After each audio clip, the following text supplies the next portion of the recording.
89 years old. I was born here in Fredericton. Lived here in this house since 1937. And worked for Chestnut Canoe since 1952 until they closed. I worked in the office and in sales.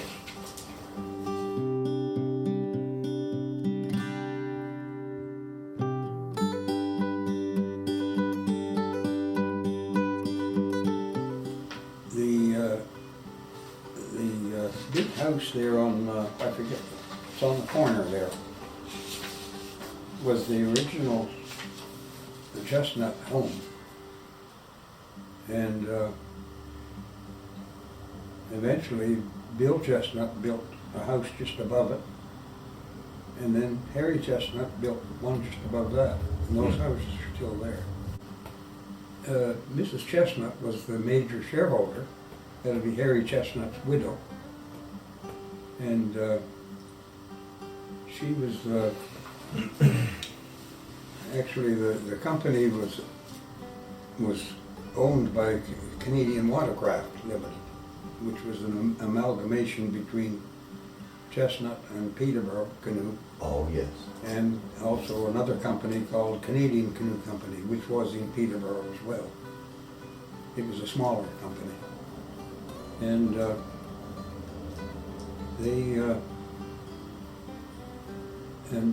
actually the shares were held by Canadian Watercraft.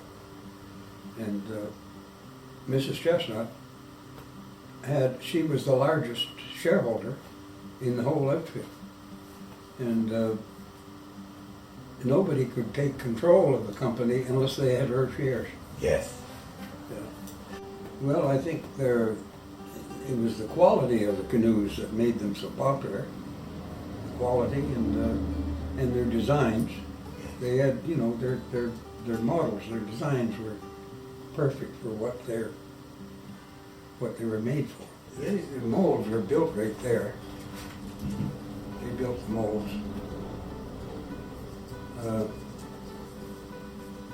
A chap by the name of Archie McNutt was probably the main engineer building the mold.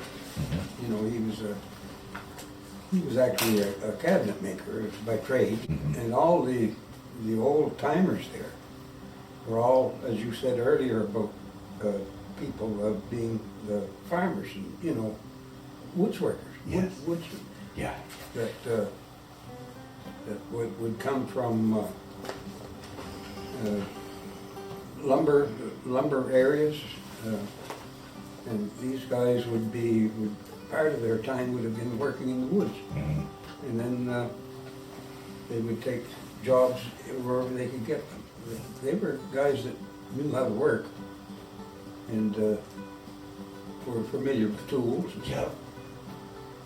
Different than just hiring somebody today off the street.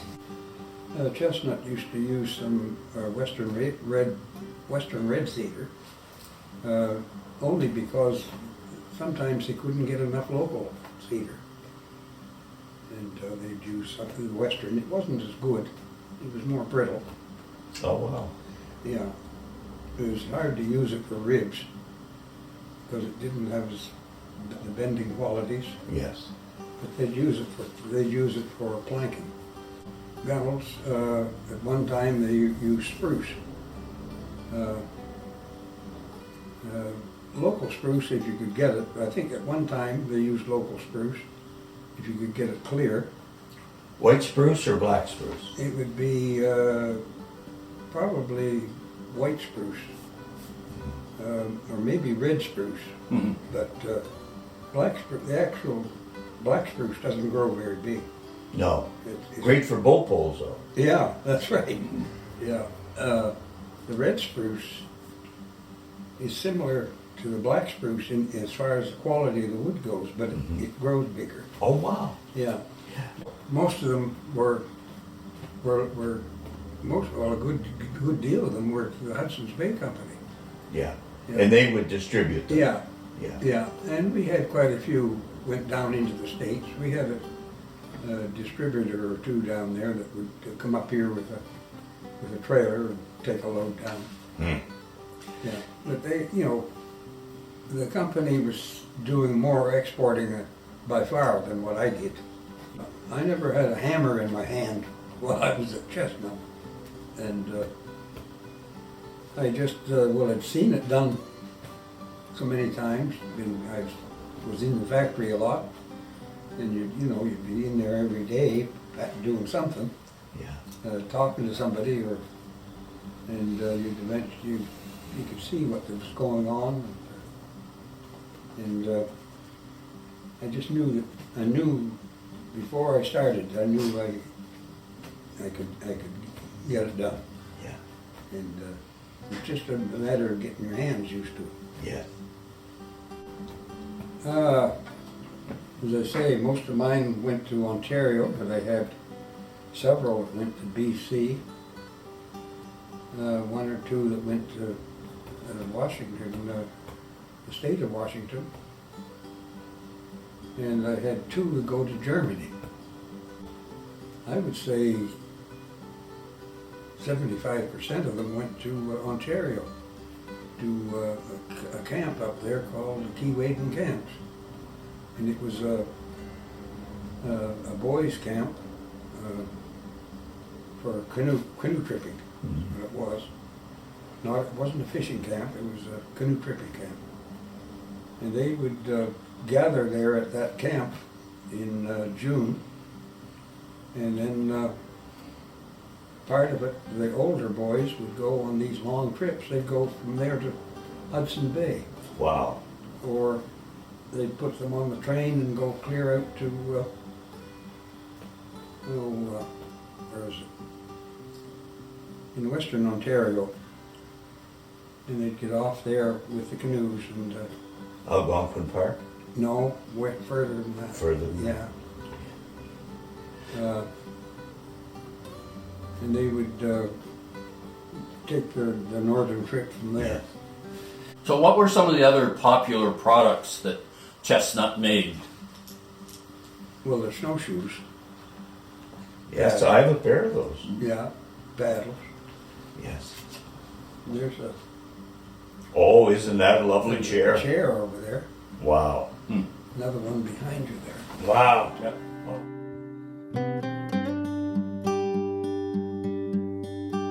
Our fathers used to pole canoes, Right. and we try to Right. after a fashion.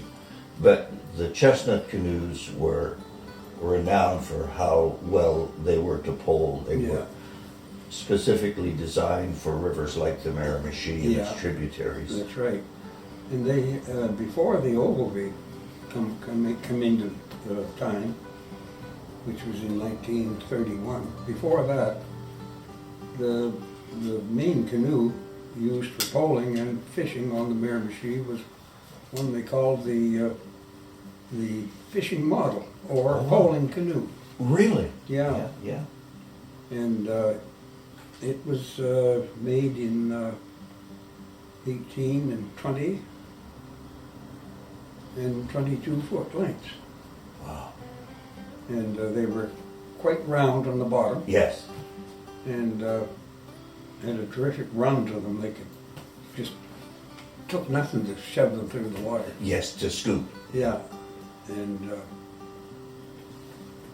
when the Ogilvies came, these became less popular because they were a little rolly, Yes. The Ogilvies were flat on the bottom Yes, yes, and very stable, yes. and it was easier for the guide to keep the sport who maybe wasn't used to a canoe, Yes, keep him stable.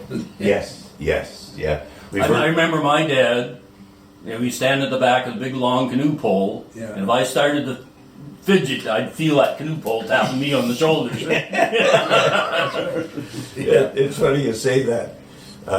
Going up the North Branch with Levi Grant and his old canoe, and I would try and grab the pole to help Levi. Yeah. And he'd say, "Sit still, you're upsetting the balance." Yeah. I can tell you one time that I was fishing with my father up here at Hart's Pool, And he was, the pole was lying in the bottom of the canoe. And he was standing up, and he we had pulled the anchor to take a drop. And the canoe was, you know, sideways. Yeah. So he dropped the anchor and turned around to sit down. He was sitting in the middle, and I was sitting in the bow of the canoe. The bow was pointed downriver, you see. And when he went to turn around, he stepped on the pole, and it rolled, and he lost his balance. And he tipped right over the gunwale, and the canoe tipped up on its side and took in enough water we had to go ashore and dump it. And Edgar McDonald was fishing behind us in the canoe, and he saw the whole thing. And he said, "I've never seen a canoe so close to upsetting and not upset."